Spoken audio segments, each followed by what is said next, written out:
Hello and welcome to Eurasia Talks from Davos, and I'm delighted to be joined today by Azerbaijan's president, Mr. Ilham Aliyev. Thank you so much for joining us today. It's wonderful to see you. As you join world leaders here in Davos, we are at this moment witnessing a fundamental reassessment of the existing international system. Now, you've warned about this shift before. How does your country engage with this changing world order? And what is your message to world leaders? Well, actually, as you mentioned, we've been facing a situation when international law norms were not obligatory for all the actors of international community. Therefore, our strategic goal was to achieve results based on our national interest and with all respect to international law, do what we thought was right. Yeah. And everything what we've done, whether it's political development or restoration of our sovereignty and territorial integrity, was in line with international law and common values. So today, as you mentioned, international relations are entering the new era where it is not the rule of law, but the rule of strength is ruling the situation. We can see it in different parts of the world. Therefore, it once again signals that every country should base their strategy and policy on their potential, establish good relations with as many countries as possible, sure. First in your region and second on a global scale. And that's what Azerbaijan managed to achieve. I want to congratulate you. I learned yesterday that you will be receiving the Zayed Humanitarian Award for all of your efforts. And obviously, this brings me on to the next question. Amid the historic peace deal in Armenia, the South Caucasus is evolving fast in a global context, after decades of competing interests, influences, and shifting alliances. How do you assess the current balance between risk and opportunity in the region? First of all, thank you for congratulations. It's a big honor for me to receive this prestigious award. Especially it bears the name of the founder of UAE, late Sheikh Zayed. Mm-hmm. And I consider it as appreciation of our efforts to establish peace in the Caucasus after more than 30 years of bloodshed, conflict, and wars. Mm-hmm. Today, Southern Caucasus also enters a new stage of development. We live in peace only for 5-6 months. Mm-hmm. We are learning to do it. We never lived in peace in all our independent history. And it's a special feeling. And of course, it's a great opportunity. Today, relationship between Armenia and Azerbaijan are already evolving into a cooperation. Yeah. We lifted all the restrictions on cargo transportation to Armenia. Moreover, we started to supply critical commodities to Armenia, primarily oil products, which the country is largely dependent on. And it's a win-win situation. So I think that by joint efforts of Armenia and Azerbaijan, including the civil society, we will achieve not long-lasting peace, but peace forever in the Caucasus. This is our goal. We hope so, yes. With Iran as your neighbor, I want to also mention, how is Azerbaijan engaging with the evolving crisis that we are seeing there? And what is your assessment of its impact of stability across Eurasia, also including the energy markets? Every country, including Azerbaijan, should think about stability around its borders, beyond its borders.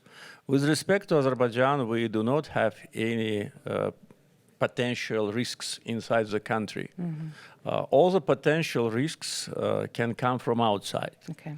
Therefore, for us, stability in our neighborhood is something which we always think about, and we've been concerned about some destabilization in Iran. And for us, stability, predictability, and peace in the region is the biggest asset. We suffered from occupation, from war, from losing thousands of victims. Yeah. And today, stability and security for every country is the only way to succeed. With respect to energy market, as you see today, oil price is stable. It is at the appropriate level, at least for Azerbaijan. And it demonstrates that situation in Iran, situation in Venezuela, and in other parts of the world do not seriously influence the price of oil. And this is a good sign because producers and consumers, they need to know the predictability of the situation in order to plan their future. So I hope that situation in the Southern Caucasus and around it will not deteriorate. This is what we really wish to see. And I hope that every country will contribute to regional stability and security. Where do you feel that the South Caucasus sit in terms of being an emerging force in the energy sector and moving in towards the EU as well? With respect to energy sector, Azerbaijan is the only country in the Southern Caucasus which has energy resources and exports them to other countries of the Southern Caucasus, import energy resources from Azerbaijan. Georgia for many years, and now Armenia.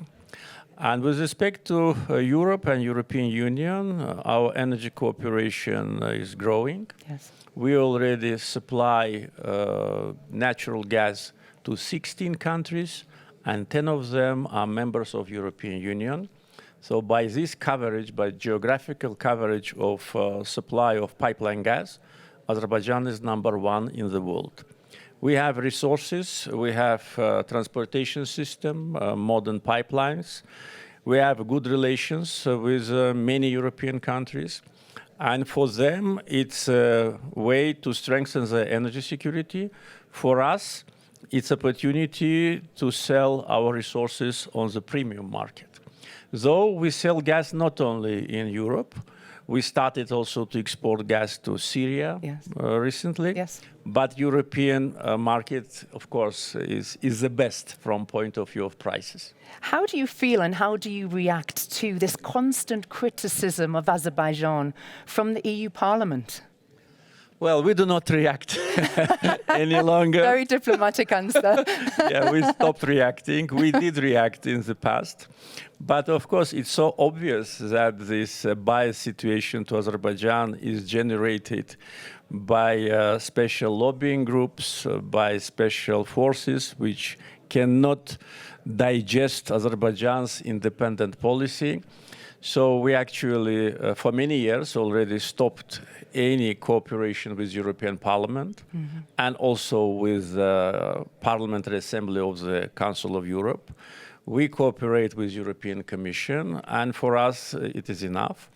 But I think European Parliament puts itself in a very awkward situation, accusing us of what we have never done, including so-called our aggressive position towards Armenia, while Armenia itself appreciates the relationship with Azerbaijan. And last August, the peace deal between Armenia and Azerbaijan was initialed in White House.